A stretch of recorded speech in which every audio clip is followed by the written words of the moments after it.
जय सतनाम, जय सतनाम, गूंज उठे धरती आसमां। जय सतनाम, गिरौदपुरी धाम ले चरे मन,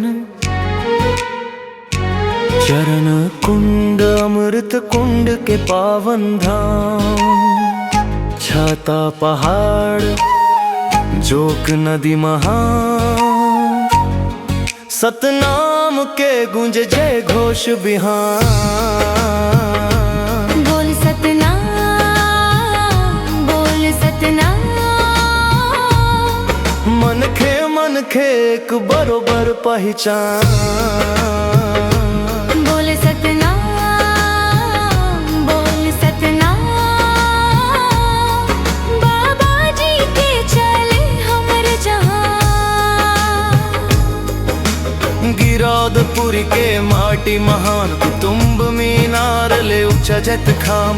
चढ़े नरियर सुपारियों बंगला, पान बहारा डोली मोबर से था।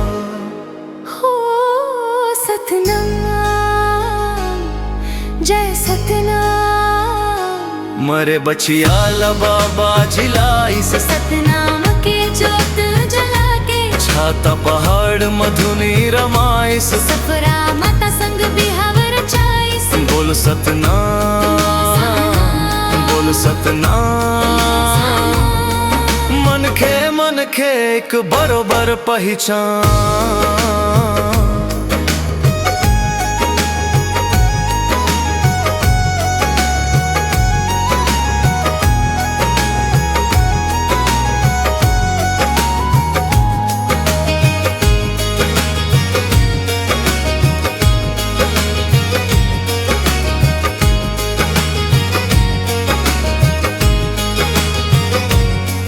जीव हत्या नहीं करना है काम,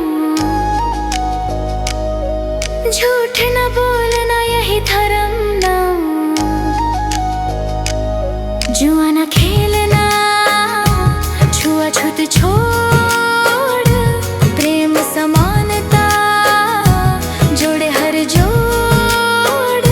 न कोई छोट न कोई महान, सब एक समान मानव पहचान।